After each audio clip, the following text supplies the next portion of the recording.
Hi guys, there was a question about section 5.1, number 27 and 30.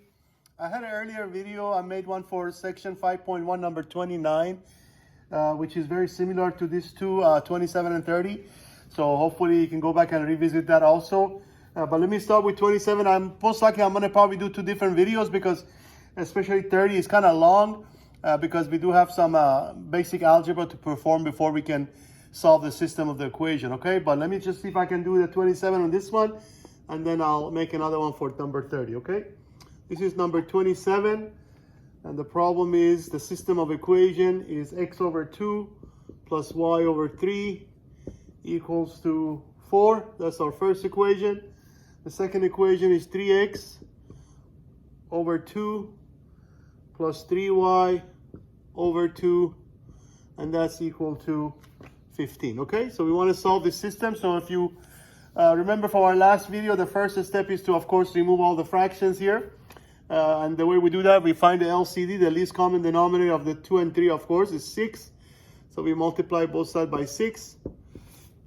Also, similarly here, in this time, since they are the same denominator, it's just going to be the 2 is going to be the actual LCD also in this case. So we multiply both sides by 2. So as you do that, as you distribute the 6 by first term, 2 goes to 6 3 times. So that becomes 3x.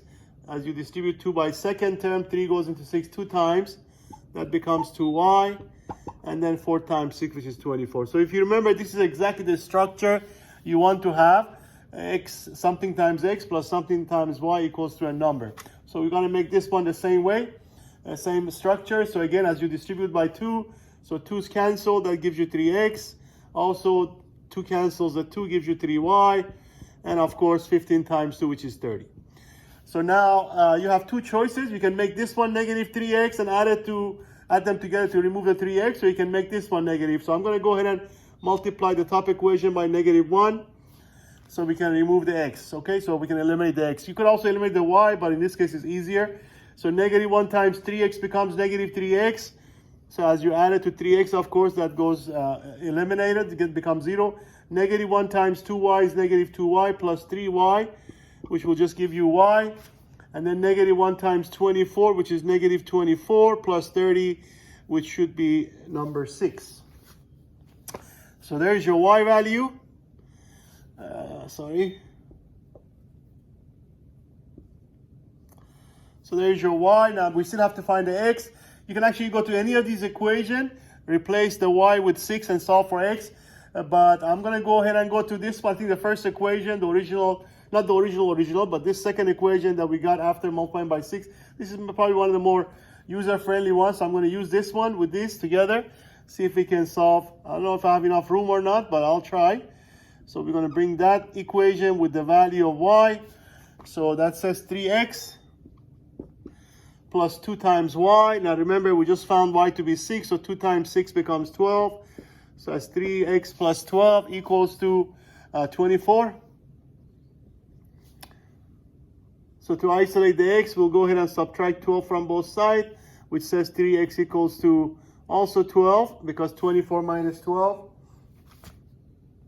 And of course, divide both sides by 3 to solve for x. And 12 divided by 3, which becomes 4. So x is going to be 4, okay? So there's your x, there's your y. Don't forget, we always like to see the solution as an order pair. So at the very end, you can write down the solution.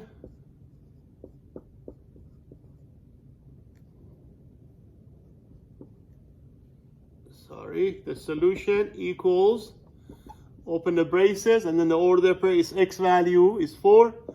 And the y value, of course, is 6. So the order pair 4, 6 will be the solution for this system of two linear equation, okay? So this one is number 27. Actually, number 30 is similar, except it's going to be a little longer because the expressions are a little bit more involved. But exactly the same idea as 27, and also same idea as number 29 that I have previously made a video on, okay? So, but I'll go ahead and stop this one and then make another one for number 30. Okay.